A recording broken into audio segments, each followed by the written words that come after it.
राज्यातल्या सर्व शेतकऱ्याला सांगू इच्छितो की राज्यामध्ये सांगायचं झालं तर आज आहे 30 तारीख आणि 1 तारखेपर्यंत म्हणजे 1 ऑगस्टपर्यंत जळगाव जिल्हा, धुळे जिल्हा, नंदुरबार जिल्हा, नाशिक, कळवण, त्याच्यानंतर अहिल्यानगरचा काही भाग, इकडं वैजापूर ह्या भागामध्ये म्हणजे आणखीन 2 दिवस म्हणजे थोडा भाग बदलत विखुरलेला स्वरूपाचा पाऊस पडणार आहे.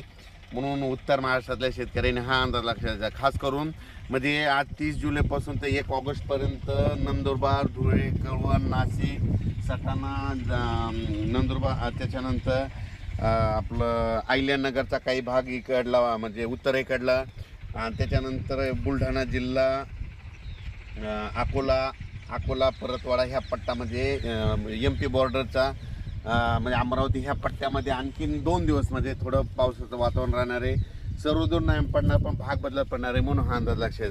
पण राज्यात सांगायचं झालं तर पूर्व विदर्भ आणि पश्चिम विदर्भ, त्याच्यानंतर आपण काय करू मराठवाड्यामध्ये परभणी जिल्हा, हिंगोली जिल्हा, लातूर जिल्हा, नांदेड जिल्हा, वाशिम, त्याच्यानंतर बीड जिल्हा, धाराशिव जिल्हा, सोलापूर जिल्हा या भागामध्ये आणखीन आजच्या दिवस थोडं वातावरण राहणार आहे. मात्र 1 तारखेला मात्र मराठवाड्यात ठिकठिकाणी असं चांगलं 1 ऑगस्टला सूर्यदर्शन घडणार आहे म्हणून हा अंदाज लक्षात घ्यायचा.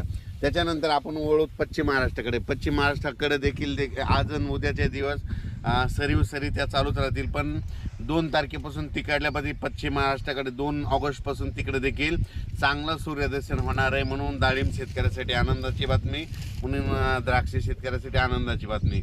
त्याच्यानंतर काय करायचं आपण पूर्व आणि पश्चिमी दर 6-5-11 जिल्ह्यामध्ये म्हणजे वर्धा, नागपूर, भंडारा, गोंदिया, चंद्रपूर, त्याच्यानंतर अकोला, यवतमाळ, बुलढाणा, अमरावती या भागामध्ये पूर्व आणि पश्चिम म्हणजे 6-5-11 जिल्ह्यामध्ये तिकडं आणखीन 1 तारखेपर्यंत थोडं ढगाळ वातावरण आणि तुरळक ठिकाणी पाऊस देखील असणार आहे. पण 2 तारखेला मात्र चांगलं असं सूर्यदर्शन होणार आहे. 2 तारखेपासून ते 8 ऑगस्टपर्यंत चांगलं सूर्यदर्शन घडणार आहे म्हणून तुम्ही ती शेतीची कामे आटपा.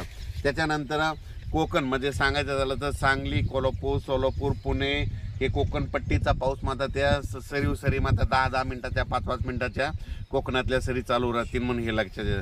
त्याच्यानंतर कर्नाटकमध्ये बेळगाव, निपाणी त्या भागात देखील म्हणजे सरी थोड्याफार येणार आहेत म्हणून कर्नाटकच्या शेतकऱ्यांनी हे देखील अंदाज घ्यायचा. पण राज्यात परत तुम्हाला सांगू इच्छितो की आता परत 1 ऑगस्टपासून ते 8 ऑगस्टपर्यंत काय होणार आहे, चांगलं सूर्यदर्शन होणार आहे, पावसाचा जोर कमी होणार आहे. मग पाऊस नंतर राज्यात कधी येणं, शेतकऱ्याने कधी कामं करून घेतली. तर शेतकऱ्याला सांगू इच्छितो की तुम्ही काय करा, 8 ऑगस्टपर्यंत तुम्ही शेतीची कामे करा. पण 8 ऑगस्टला तुम्हाला सांगतो की पाऊस कोणत्या प्रकारे कोणत्या भागात येणार आहे. 8 ऑगस्टला तुम्हाला सांगतो कर्नाटकमध्ये बेळगाव जिल्हा, त्याच्या निपाणी तालुका, त्याच्यानंतर कोल्हापूर, सोलापूर, सातारा, त्याच्यानंतर पुणे, त्याच्यानंतर इकडं आपलं पंढरपूर, लातूर, धाराशिव, बीड, त्याच्यानंतर इकडं परभणी, नांदेड, यवतमाळ, चंद्रपूर ह्या पट्ट्यामध्ये मात्र 9 ऑगस्ट नंतर 9-10-11च्या दरम्यान तिकडं चांगला पाऊस येणार आहे म्हणजे पावसाला सुरुवात होणार हे लक्षात यायचं.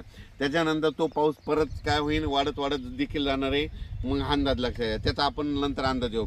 पण 9 ऑगस्टला मात्र ह्या पट्ट्यामध्ये चांगला म्हणजे काय झालं, पूर्व विदर्भामध्ये काय झालं, ह्या पूर्व विदर्भाकडे खूप पाऊस पडला मग इकडला पट्टा राहिला होता. तर आता निसर्ग आता काय होणार आहे म्हणजे ह्या इकडल्या पट्ट्याकडे 9 ऑगस्ट नंतर कोणता परत एकदा सांगतो कर्नाटकमध्ये बेळगाव, निपाणी तालुका, त्याच्यानंतर सातारा, सांगली, कोल्हापूर, सोलापूर, त्याच्यानंतर पुणे, त्याच्यानंतर अहिल्यानगरचा दक्षिणेचा भाग, त्याच्यानंतर सोलापूर जिल्हा पूर्ण, त्याच्यानंतर धाराशिव जिल्हा पूर्ण, लातूर जिल्हा पूर्ण, परभणी जिल्हा, त्याच्यानंतर बीड जिल्ह्यात जामखेडपर्यंत, त्याच्यानंतर इकडं नांदेड, यवतमाळ या भागामध्ये हा पाऊस येणार आहे 9 ऑगस्ट नंतर म्हणून हे अंदाज लक्षात येतात.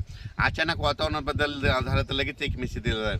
पण राज्यात मात्र 1 तारखेपर्यंत थोडा विखुरलेला स्वरूपात पाऊस येणार आहे म्हणजे एकदम असा मोठा पडणार नाही. अर्ध्या तासाचा, 1 घंट्याचा म्हणजे 20 मिनिटाचा, 5 मिनिटाच्या अशा सरी मात्र आणखीन 2 दिवस वातावरण राहणार आहे. जालना जिल्ह्यात देखील आज देखील बऱ्याच ठिकाणी थोडा विखुरलेल्या स्वरूपाचा पाऊस पडणार आहे. संभाजीनगरकडे विखुरलेल्या स्वरूपाचा पाऊस पडणार आहे. अहिल्यानगरकडे विखुरलेल्या स्वरूपाचा आणखीन 1 ऑगस्टपर्यंत पाऊस पडणार आहे. बुलढाणा जिल्ह्यामध्ये 1 ऑगस्टपर्यंत विखुरलेल्या स्वरूपाचा पाऊस पडणार आहे. अकोला जिल्ह्यात विखुरलेल्या स्वरूपाचा पाऊस पडणार आहे. अमरावतीमध्ये 1 ऑगस्टपर्यंत राहणार आहे. त्याच्या हा अंदाज सगळ्यांनी लक्षात घ्यायचा. पण राज्यात मात्र 2 तारखेमध्ये 2 ऑगस्टपासून चांगला असं सूर्यदर्शन दिसेल, म्हणजे चांगला असं सूर्यदर्शन होणार आहे. आणि सध्या शेतकऱ्यांना सूर्यदर्शनाची गरज आहे, म्हणून हा अंदाज खास करून माझ्या शेतातून दिलेला आहे.